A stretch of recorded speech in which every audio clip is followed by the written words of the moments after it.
दोस्तों नमस्कार। अभी तक बात करी अक्षांश रेखाओं पर, तो अब बात करेंगे देशांतर रेखाओं पर। वीडियो आपको बहुत अच्छे लग रहे हैं, मुझे पता है, नॉलेज आपको फुल मिल रही होगी। साइंस एंड टेक जो आपको पढ़ा रहा है ना, जो मेरे द्वारा साइंस एंड टेक पढ़ाया जा रहा है, साइंस एंड टेक्नोलॉजी, उस पर ही आपका अच्छा मत है। मुझे बहुत खुशी है कि अभी मेरे द्वारा इन्वायरमेंट भी पढ़ाया जाएगा। जो इन्वायरमेंट की क्लासेस चल रही है साइड में, 1 या 2 वीडियो मैंने डाला है, उसके बाद देखिए मेरे ही द्वारा इन्वायरमेंट भी पढ़ाया जाएगा। और ये 3 सब्जेक्ट, इकोनॉमी भी मैं आपको पढ़ाऊंगा। तो 3 सब्जेक्ट, साइंस एंड टेक, इकोनॉलॉजी, इन्वायरमेंट इकोलॉजी, और साइंस एंड टेक और इकोनॉमी, 3 सब्जेक्ट ये मेजर है। अगर आप इन्हें पढ़ लेंगे तो अपना देश दुनिया ज़्यादा समझ में आएगा आपको, अपना देश दुनिया और ज़्यादा अच्छा समझ में आएगा आपको। चलिए बच्चों, बात करते हैं देशांतर रेखाओं की। किसकी? ज़्यादा बकवास नहीं करते, बात करते हैं देशांतर रेखाओं की। देशांतर रेखाएं किसे कहते हैं? एक एक क्वेश्चन को तमीज़ से, मैंने कहा पहले मैं जनरल भूगोल पूरा खत्म हो जाए, इसके बाद मैं आपके साथ भौतिक भूगोल यानी फिजिकल जियोग्राफी स्टार्ट करने वाला हूँ। इसी इंग्लिश मीडियम के बच्चे भी देख सकते हैं, उनका कॉन्सेप्ट पूरी तरह क्लियर होगा। हालांकि इंग्लिश मीडियम में इस तरह धरातल पर उतरकर नहीं समझा जाता, जिस तरह मैं धरातल पर उतरकर यानी चीज़ों को बहुत सरल करके समझाता हूँ, इस तरह आपको इंग्लिश मीडियम में कोई भी नहीं समझाएगा। समझे?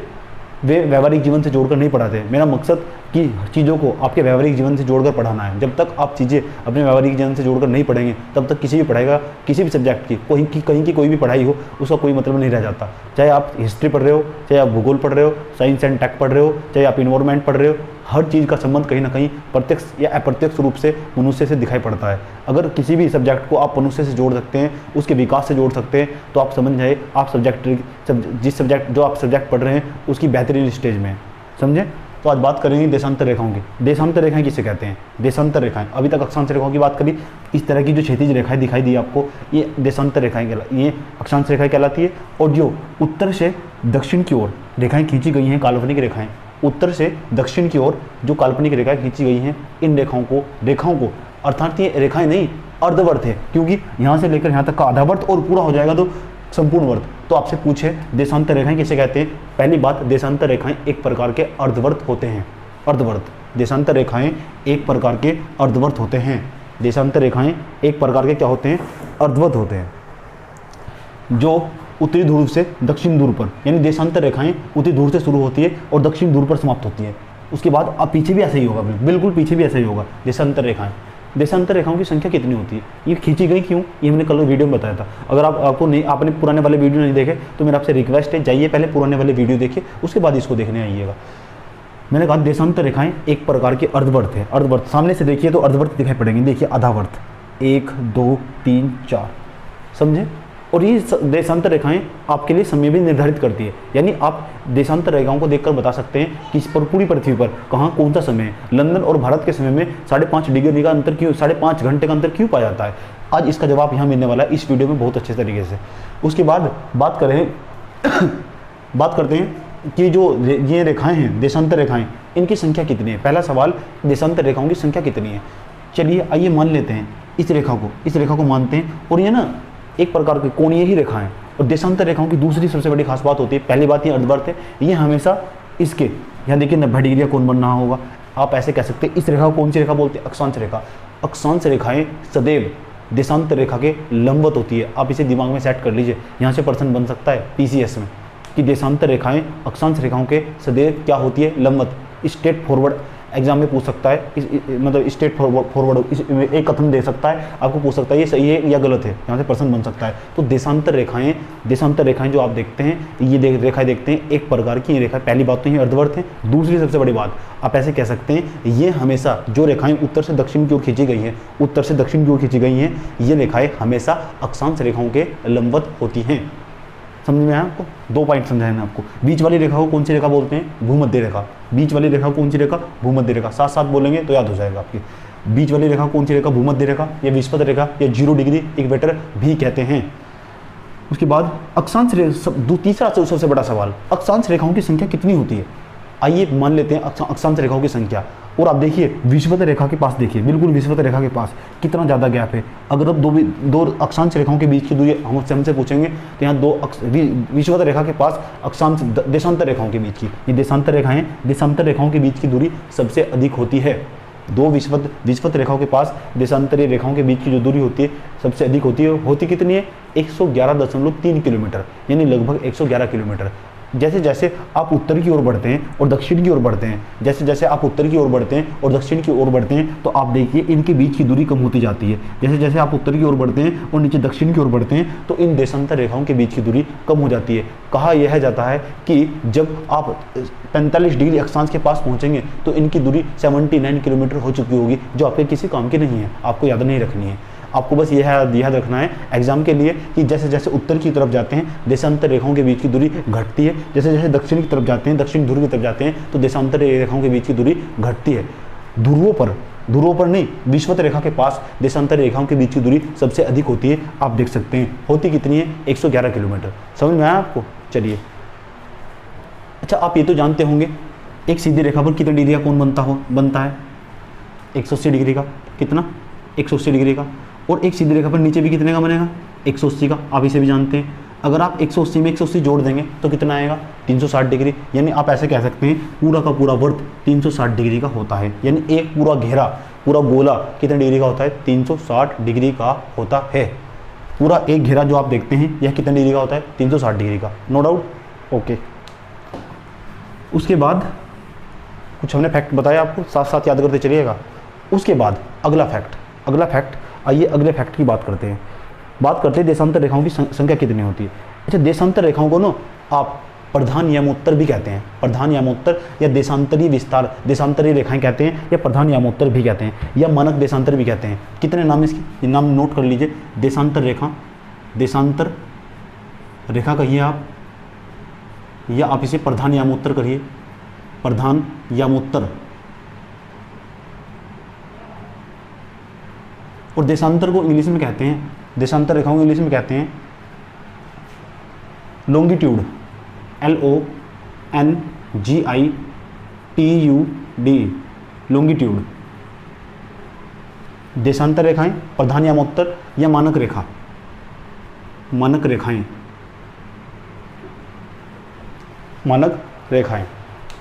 आइए मान लेते हैं जो रेखाएं आप देखिए, ये वाली रेखा दिखाई दे रही होगी आपको, ये वाली रेखा दिखाई दे रही होगी आपको, ये वाली जिसमें मैंने थोड़ा डार्क कर दिया है। ये वाली रेखा देखिए ढंग से, अच्छी तरीके से।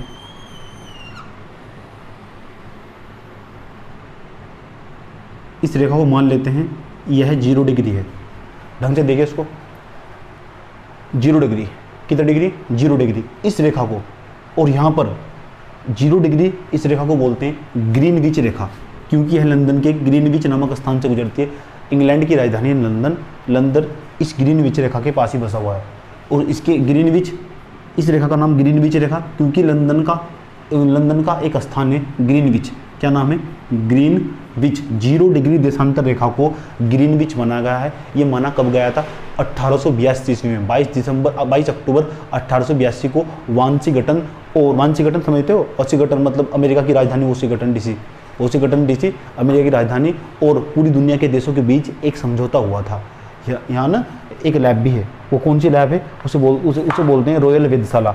यहाँ पे एक लैब है लंदन में ही, उसे बोलते हैं रॉयल वेधशाला। और यहाँ 0 एक रेखा को, ग्रीनविच के पास से गुजरने वाली एक रेखा को, मानक रेखा को क्या मान लिया गया? ग्रीनविच रेखा को एक मानक रेखा मान लिया गया।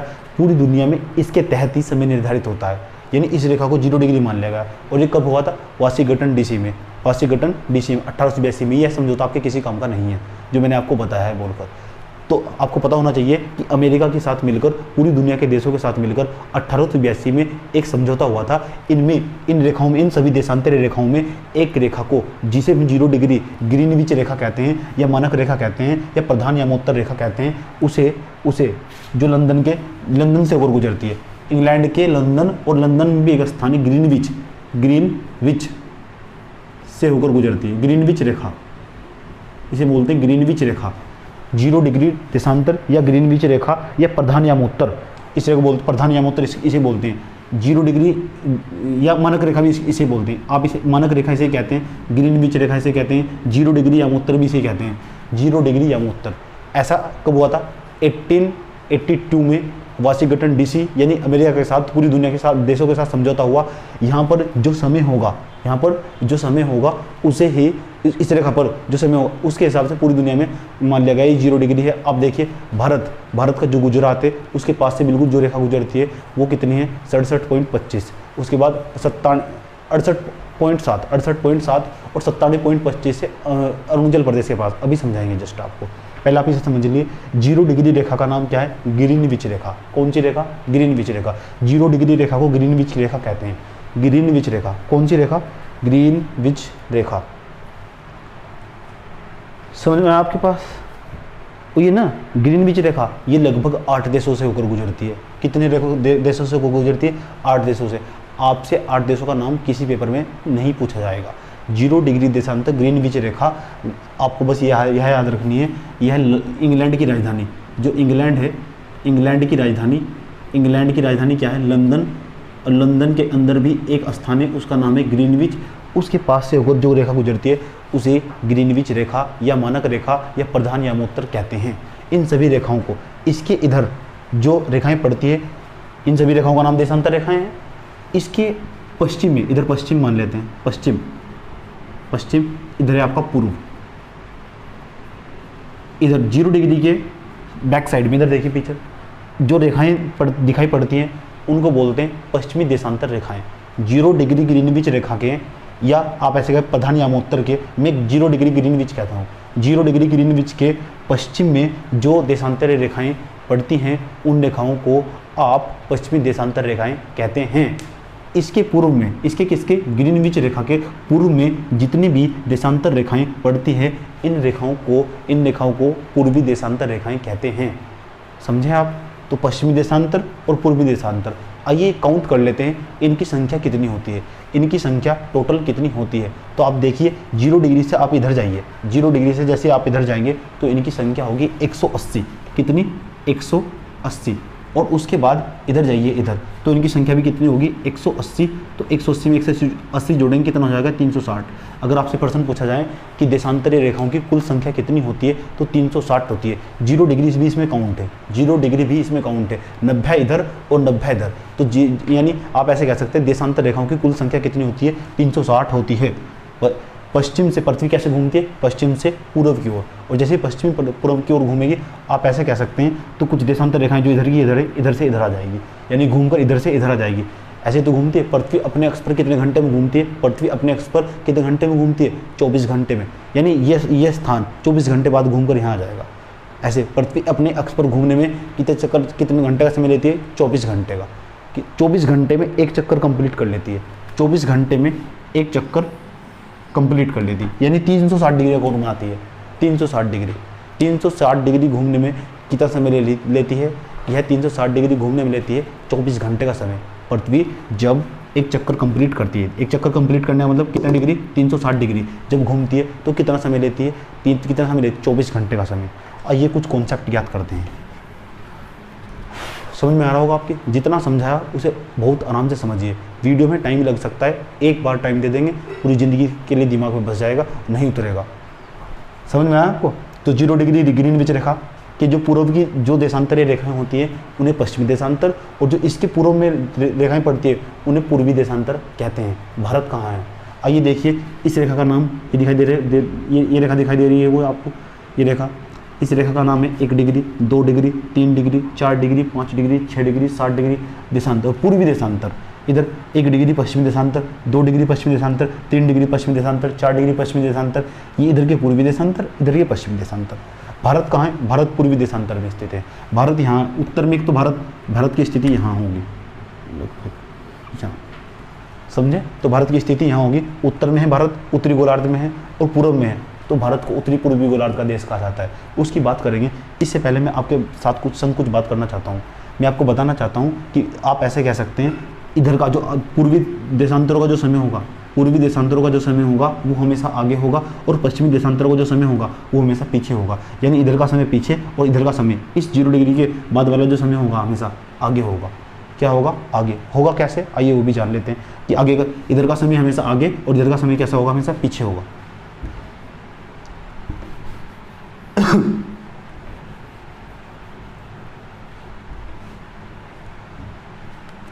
देखो, पृथ्वी जब घूमती है, यानी आप ये वाला भाग देखिए पृथ्वी का, ये वाला भाग, इस टाइम यहाँ कोई व्यक्ति ए बैठा हुआ है, 12 घंटे बाद ये घूमकर यहीं आ जाएगा, और 12 घंटे बाद ये वाला घूमकर ए यहीं आ जाएगा। आप ऐसे कह सकते हैं पूरा एक चक्कर लगाने में, एक चक्कर मतलब 360 डिग्री पृथ्वी को घूमने में कितना समय लगता है? 24 घंटे का। जब पृथ्वी 360 डिग्री घूमती है, 360 डिग्री घूमने में कितना समय लगता है पृथ्वी को समय लगता है पृथ्वी को कितने घंटे? 24 घंटे। 24 घंटे का समय लगता है। अगर आप 24 घंटे को मिनट में बदल देंगे तो ये बैठेगी 1440 मिनट। कितना? 1440 मिनट। आइए पता करते हैं पृथ्वी को, जहाँ कुछ नहीं होता कितना होता है गुना में? 1, क्योंकि 1 की गुना करेंगे तो 360 आ जाएगा। अब जब आप हमने कहा कि बेटा 1 डिग्री का मान निकाल लो, तो आप 1 डिग्री का मान निकालोगे 1440 और अपोन में लेकर जाओगे, जो चीज़ गुना में होती है भाग में जाती है। इस तरह 360 जब काट देंगे तो आ जाएगा 36 चौक 144 होता है। आप ऐसे कह सकते हैं जब पृथ्वी घूमती है कितना जाएगा? 4 मिनट। कितना? 4 मिनट। 1 डिग्री जब पृथ्वी घूमती है, 1 डिग्री घूमने में पृथ्वी को 4 मिनट का समय लगता है। कितनी मिनट का? 4 मिनट का समय लगता है पृथ्वी को 1 डिग्री। आपको ये कैलकुलेशन से कोई मतलब नहीं है, ये याद रखना है। 1 डिग्री जब पृथ्वी घूमती है तो 4 मिनट का समय लगता है। यानी अगर पृथ्वी इस टाइम यहाँ पर है, मतलब कोई व्यक्ति अगर यहाँ पर है तो 4 मिनट बाद वह यहाँ होगा, पक्की बात है, यहाँ होगा। आप ऐसे कह सकते हैं, मान लेते हैं इस स्थान पर, लंदन में ग्रीनविच स्थान पर इस समय 1 बजा है। कितना? 1 बजा। और ये मान लेते हैं 2 डिग्री है। कितने डिग्री? 2 डिग्री।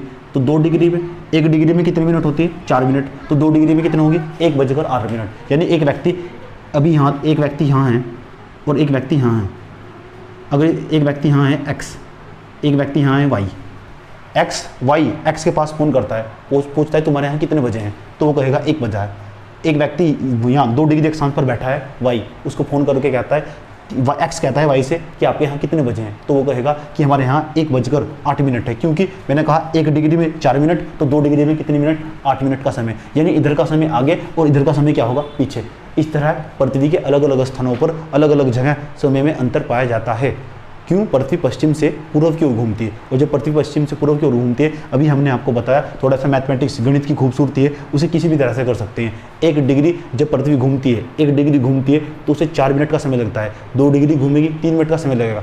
जरा बताइए 1 घंटे जब पृथ्वी 1 डिग्री, कितने डिग्री घूमने में पृथ्वी 1 घंटे का समय लेगी? आइए गुणा कर लेते हैं, घंटे कितना समय?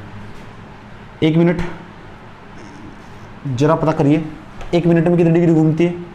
4 मिनट में 1 डिग्री। अगर पृथ्वी को 60 मिनट घुमाना हो, कितने मिनट? 60 मिनट। 60 मिनट 1 घंटा, तो 60 इंटू, जरा बताइए। तो आप ऐसे कह सकते हैं 1 मिनट की वैल्यू बताइए यहाँ से कितनी होगी 1 मिनट में? 1 मिनट में पृथ्वी वैल्यू कितनी होगी? 1 मिनट की वैल्यू यहाँ से निकाल लेंगे 1/4, 1/4 डिग्री। जरा बताइए 60 मिनट में पृथ्वी कितनी घूम जाएगी? 1/4 इंटू 1 मिनट की वैल्यू कितनी? 1/4, यहाँ लिख देंगे 60, 15 चौका कितना? 60, 15। यानी 1 घंटे में पृथ्वी 15 डिग्री, एक व्यक्ति 1 घंटे में 15 डिग्री घूम जाएगा। यानी पृथ्वी 1 घंटे में 15 डिग्री तक, 15 डिग्री देशांतर पर चली जाएगी। आप ऐसे कहिए 1 डिग्री देशांतर, 2 डिग्री देशांतर, 3 डिग्री देशांतर। 1 घंटे में 15 डिग्री के अंतराल पर, 15 डिग्री देशांतर, यानी 15 डिग्री अक्षांश देशांतर पर आप इधर जाइए, 15 डिग्री देशांतर पर 1 घंटे का अंतर आ जाएगा। कितने घंटे का? 1 घंटे का। और जैसे 15 और बढ़ेंगे आगे तो 2 घंटे का अंतर, जैसे 15 आगे बढ़ेंगे 3 घंटे का अंतर। जैसे मान लीजिए आप एक वाई है, हमारा दोस्त यहाँ पर है, मान लेते हैं 15 डिग्री अक्षांश पर है, ठीक है, 15 डिग्री अक्षांश पर है। ये अब एक्स को फ़ोन करता है, अब पता करता है कि तुम्हारे यहाँ लंदन में कितने बजे हैं। उसने कहा कि हमारे यहाँ ना लंदन में 2 बजे हैं, 2 बजे हैं। तो वाई फ़ोन करके कहता है, वाई एक्स पूछता है वाई से आपके यहाँ कितने बजे हैं। तो इस टाइम अगर यहाँ इसे हमने 15 डिग्री मान लिया है, तो आप मान लीजिएगा यहाँ 1 घंटा आगे समय होगा। अगर यहाँ 2 बजे हैं तो यहाँ 3 बजे होंगे। पक्की बात समझ में आया? मैं आपको ये समझाना चाहता हूँ कि देशांतर पृथ्वी के घूमने से और किस तरह पृथ्वी के रोटेट करने से, घूमने से पृथ्वी के अलग अलग स्थानों पर अलग अलग समय पाया जाता है। तो इससे तो समस्या उत्पन्न हो जाएगी? जी नहीं, यही तो कारण है कि वहाँ यहाँ का समय में, लंदन के समय में भारत के समय में 5.5 घंटे का अंतर पाया जाता है। आपको सीधे भी करके दिखाएंगे कि लंदन के समय में और भारत के समय में 5.5 घंटे का अंतर क्यों पाया जाता है। समझे? आइए पहले बात कर लेते हैं।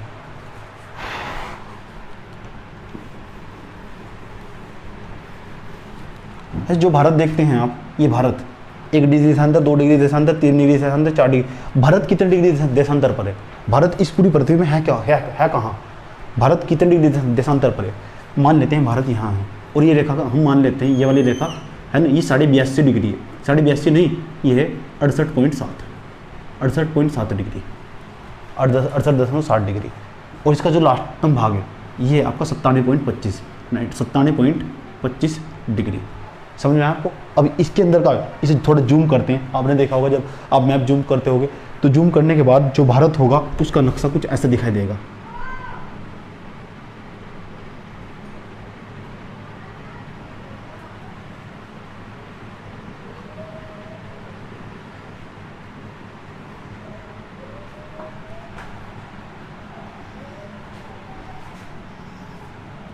तो भारत में बहुत सारी देशांतर रेखाएं होंगी।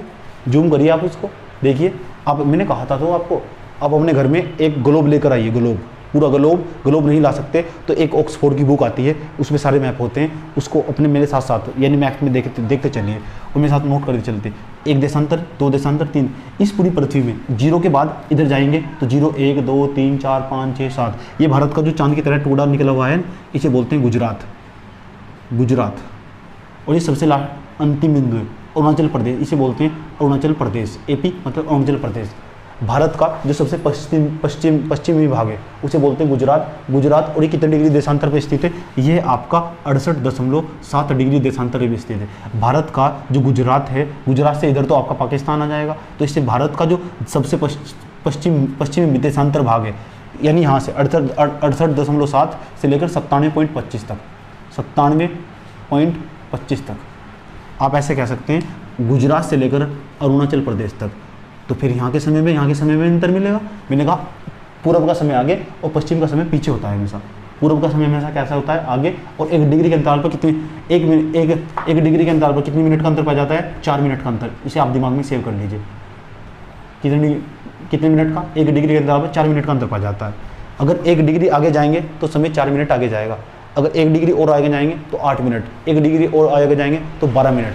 इसी तरह पृथ्वी के अलग अलग स्थानों पर अलग अलग समय में वो अंतर पाया जाता है, समय में अंतर पाया जाता है। तो बात करते हैं कि इसकी गुजरात की, जो भारत का ये गुजरात है, गुजरात 68.7 और ये 97.25, इनके बीच में भी फिर अंतर पाया जाएगा। आप ऐसे कह सकते हैं, यहाँ मेरा दोस्त एक मिस्टर एक्स, ये मिस्टर एक्स है, यहाँ मेरा दोस्त एक मिस्टर वाई, एक्स वाई को फ़ोन करता है और फ़ोन कर कहता है कि बताइए आपके यहाँ कितने बजे हैं। तो वो कहता है, एक्स कहता है वाई को फ़ोन करके कि आपके यहाँ कितने बजे हैं। तो वाई पूछता है आपके यहाँ बताओ कितने बजे। वो कहता है कि हमारे यहाँ 5 बजे हैं। कितने? 5। तो जब वाई को फ़ोन करेगा तो ये कहता है हमारे यहाँ 7 बजे हैं, 7 बजे। तो ये पूछेगा यार ऐसा क्यों हो रहा है? ऐसा तो होना नहीं चाहिए, सब जगह एक समय होना चाहिए। आप भी अच्छे में पड़ जाएंगे। आइए इसे काउंट करते हैं, किस तरह काउंट करते हैं इसको। इसे मैं हटा देता हूँ।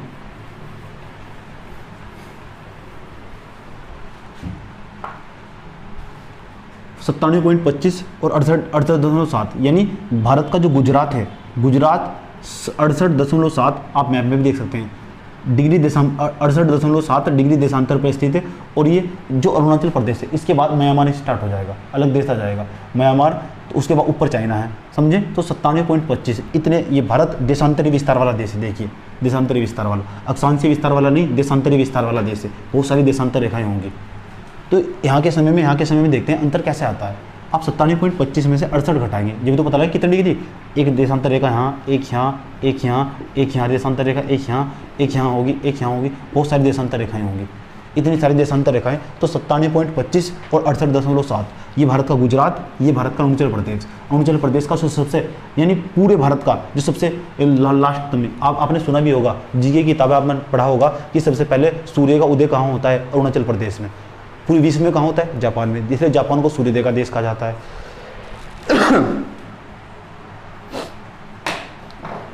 अब किसकी बात कर रहे थे? 97.25 की। जब आप इसमें से इसे घटाएंगे तो मुझे लगता है लगभग 29 डिग्री आएगा। 29 डिग्री आता है। हमने कहा था 1 डिग्री जब पृथ्वी घूमती है तो 4 मिनट का समय लेती है। कितने मिनट का? 29 को आप मोटे मोटे तरीके से 30 मान लीजिए अपनी कैलकुलेशन के लिए। 1 डिग्री घूमने में कितने मिनट का? 4 मिनट का। तो इसे 30 मिनट नहीं, 30 डिग्री, क्योंकि यहाँ से यहाँ तक का कितना अंतराल पाया जाता है? 30 डिग्री का। तो 1 डिग्री का 1 डिग्री 4 मिनट में 30 डिग्री कितने मिनट में, 30 से गुना कर देंगे, 30 × 4 मिनट, 3 चौक 12, 120 मिनट। आप जानते हैं 120 मिनट मतलब 60 मिनट का 1 घंटा, तो 120 मिनट के कितने घंटे, 2 घंटे। आप 120 मिनट कह दें या 2 घंटे कह दें, यानी यहाँ के समय में यहाँ का समय अरुणाचल प्रदेश का समय वाई जो हमारा दोस्त है उसके पास जो समय होगा वो 2 घंटे आगे होगा और यहाँ का समय 2 घंटे पीछे होगा।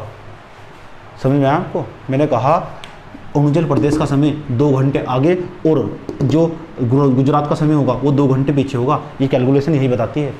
यही तो कारण है कि भारत के अंदर एक रेखा को मानक रेखा मान लिया गया है। एक रेखा को मानक रेखा मान लिया गया है। वहाँ जो समय होगा पूरे देश में वही समय होगा। अन्यथा ऐसा होता तो गुजरात के समय में और यहाँ के समय में 2 घंटे का अंतर पाया जाता। समझ में आया? इसलिए इस समस्या को दूर करने के लिए भारत में एक रेखा खींची गई है। अब जरा बताइए 67 के बाद 70 आएगा, 69, 70, 81, 82 आएगा, नहीं आएगा? तो 82 डिग्री रेखा, एक रेखा को 82 डिग्री मान लिया गया है। इसे बोलते हैं 82 डिग्री रेखा, 82.5 डिग्री सॉरी 82.5 डिग्री रेखा, इसको बोलते हैं 82.5 डिग्री रेखा। इसका नाम है, इसे बोलते हैं मानक रेखा। 82.5 डिग्री मानक रेखा, मानक रेखा हर देश में इस तरह माना जाता है। हर देश में इस तरह है। हमने एक रेखा को बीचों बीच देश के स्थित है, यह ना यहाँ दिल्ली होगा आपका, यहाँ होगा आपका इलाहाबाद, अब तो प्रयागराज जो बोलते हैं इसको, प्रयागराज जिसे आप इलाहाबाद कहते हैं। यहाँ एक स्थान है उसका नाम है मिर्ज़ापुर या नैनी भी कह सकते हैं। ये रेखा बिल्कुल 82.5 डिग्री को आप देशांतर रेखा कहते हैं। ये पृथ्वी के बिल्कुल बीचों बीच, भारत के बिल्कुल बीचों बीच से होकर गुजरती है। यहाँ जो समय होगा इससे क्या होगा, इस रेखा पर जो समय होगा यहाँ और वहाँ के समय में, यहाँ के समय में कहीं भी ज़्यादा अंतर नहीं पाया जाएगा। इसलिए प्रत्येक देश में इस तरह अनेक प्रकार की एक रेखा मान ली जाती है। लेकिन देखिए कुछ देश तो इसके अपवाद भी है। हर देश में एक मानक रेखा होनी चाहिए, कुछ देश इसके अपवाद भी है। जैसे चाइना रूस में देखिए 20 देशांतर रेखा, 20 रेखाओं को मानक रेखा मान लिया गया, यानी वहाँ 20 प्रकार से समय ज्ञात होता है। चाइना को देखिए, चाइना में 2 प्रकार की देशांतर रेखाएं हैं। अब दूसरे यूरोपीय कंट्री देखिए, वहाँ भी बहुत सारी देशांतर रेखाएं यानी अलग अलग। कनाडा को देखिए, कनाडा में 6 देशांतर रेखाएं, कनाडा में 6 देशांतर रेखाओं को मानक रेखा मान लिया गया है ना। ये भारत में भी एक डिमांड चल रही है कि यहाँ एक और देशांतर रेखाएं बननी चाहिए। अच्छा, ये कभी प्रश्न पूछा जाता है आपसे, जो देशांतर रेखा है 82.5 डिग्री, ये कितने राज्यों से होकर गुजरती है? जो 82.5 डिग्री देशांतर रेखा है ये भारत के कितने राज्यों से होकर गुजरती है? आइए इसकी बात करते हैं। ये भारत के 5 राज्यों से होकर गुजरती है। ये 5 राज्यों से कौन कौन सा? UP, MP, Madhya Pradesh, UP मतलब उत्तर प्रदेश, एमपी मतलब मध्य प्रदेश, उसके बाद उड़ीसा, शॉर्ट फॉर्म में लिख दिया मैंने उड़ीसा, उसके बाद आंध्र प्रदेश,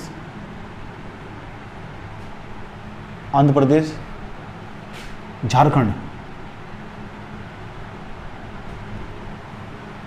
देख लीजिएगा आप, नो डाउट आप मुझसे बेहतर जानते होंगे। चलिए, कितने राज्यों से होकर गुजरती है? 5 राज्यों से होकर गुजरती है।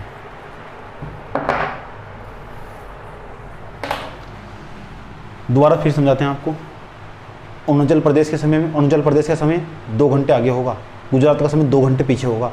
इस समस्या को दूर करने के लिए हमारे देश में एक देशांतर रेखा को मानक रेखा मान लिया गया, जो इलाहाबाद के नैनी या प्रयागराज के मिर्ज़ापुर, ऐसे कह सकते हैं। अब तो कहेंगे कि प्रयागराज के मिर्ज़ापुर से होकर रेखा गुजरती है, भारत के 5 राज्यों से होकर गुजरती है। इससे समय समय पर प्रश्न पूछे जाते हैं, वो आपको भारतीय भूगोल में पढ़ाएंगे कहाँ कहाँ से ये रेखा होकर गुजरती है। ऐसी रेखा, इसके कुछ जरूरी नहीं कि प्रत्येक देश में एक रेखा मान ली जाए, इसके कुछ अपवाद भी हैं। जैसे आप ऐसे कह सकते हैं कि रूस के अंदर 20 देशांतर रेखाओं को मानक रेखा माना गया है, क्योंकि रूस का क्षेत्रफल भी बहुत ज़्यादा बड़ा है। कनाडा में भी 6 प्रकार की मानक रेखाएं मानी गई हैं, समझे, क्योंकि वहाँ का क्षेत्रफल भी बहुत ज़्यादा है। समझ में आया आपको? क्षेत्रफल ज़्यादा होगा तो मानक रेखा भी इतनी ज़्यादा माननी होगी। हमारा तो इतना नहीं है, लेकिन एक डिमांड चल रही है, पूर्वी क्षेत्र के लोग डिमांड करते रहते हैं कि हमारे यहाँ भी एक मानक रेखा दे दी जाए, लेकिन भारत देता नहीं है। क्यों? ऐसा करने से यह होगा, एक देश के अंदर 2 देश बनने वाली स्थिति हो जाएगी और भारत की एकता और अखंडता को चोट पहुँचने जैसा है। समझ में आया आपको?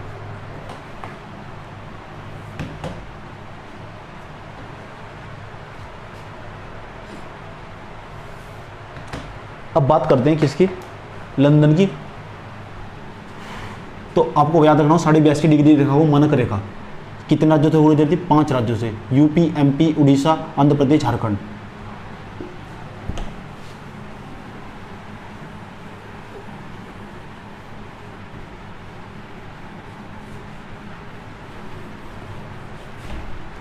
अब पता करते हैं कि जो लंदन का समय होता है, लंदन के समय में और भारत के समय में 5.5 घंटे का अंतर क्यों पाया जाता है। मान लेते हैं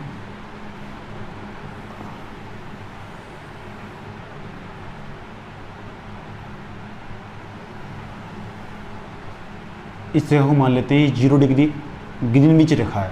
इसे बोलते हैं 0 डिग्री ग्रीनविच रेखा, जो लंदन के ग्रीनविच से होकर गुजरती है। इसे ही माना कर इधर कितनी रेखाएं हैं? 180 रेखाएं, उन्हें बोलते हैं पश्चिमी देशांतर। इधर कितनी रेखाएं हैं?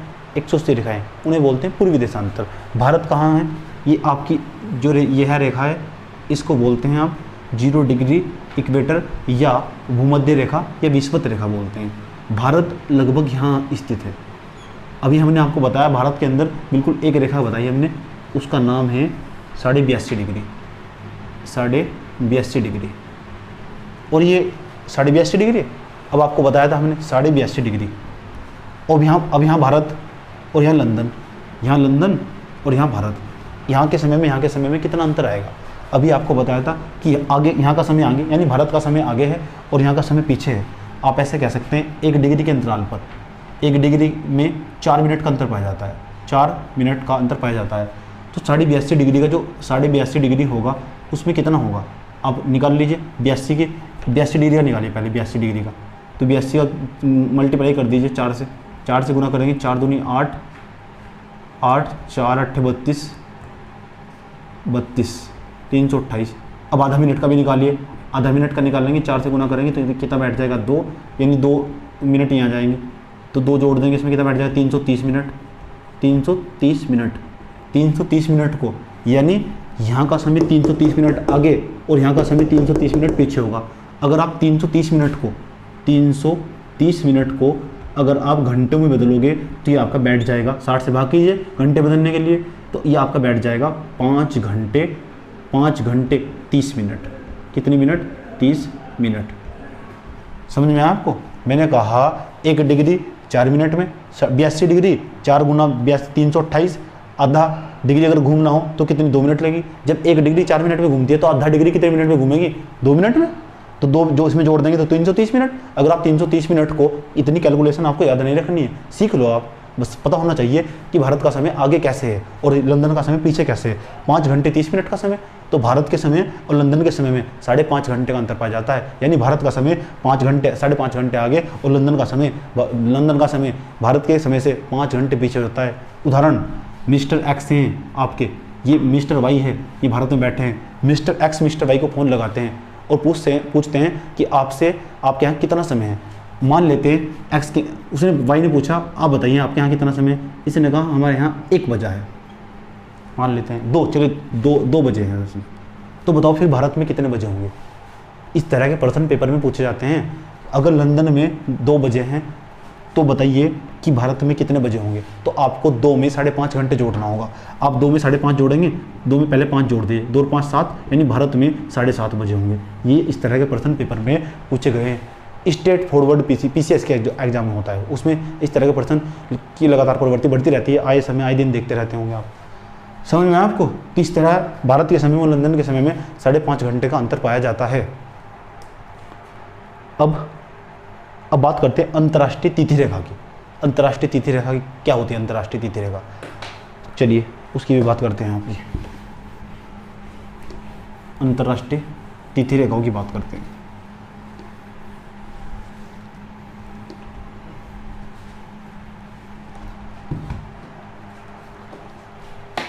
अब देखिएगा मेरा अगला वीडियो, इसके बाद थोड़ी देर बाद मैं आपको पढ़ाने वाला हूँ। इस बार ऑनलाइन भी आ सकता हूँ मैं, समझे?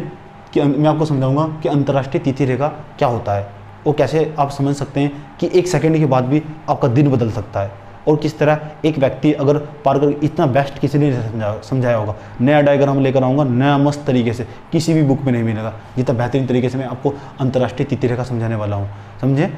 और अगर आप अलग एडवांस और एक्स्ट्रा पढ़ना चाहते हैं तो आप इसके लिए खुल्लर सिंह की बुक भी पढ़ सकते हैं। इतना बड़ा बुक पढ़ने की आवश्यकता नहीं है। 11th क्लास के NCERT NFA बस, उसके बाद कुछ नहीं पढ़ना।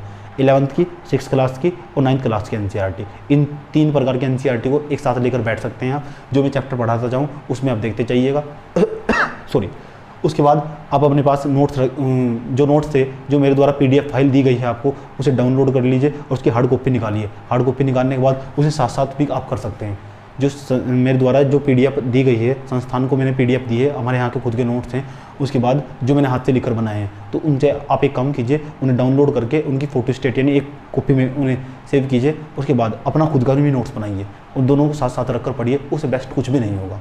इतना पढ़ने की कोई आवश्यकता नहीं है। मेरा मानना है कि अगर आप मुझे सुन रहे हैं और मेरे वीडियो देख रहे हैं और आप नोट्स बना रहे हैं, इसके अलावा कोई किताब पढ़ने की जरूरत है ही नहीं आपको। कोई सा भी एग्जाम पढ़ रहे हो आप, कोई सा भी, आप BA में हो, BSc में हो, कहीं, मैंने कहा ये भूगोल है, लास्ट तक पढ़ाऊँगा, जितना भी होगा सारा पूरा करा दूँगा आपका। ठीक है, इजाज़त दीजिए, धन्यवाद।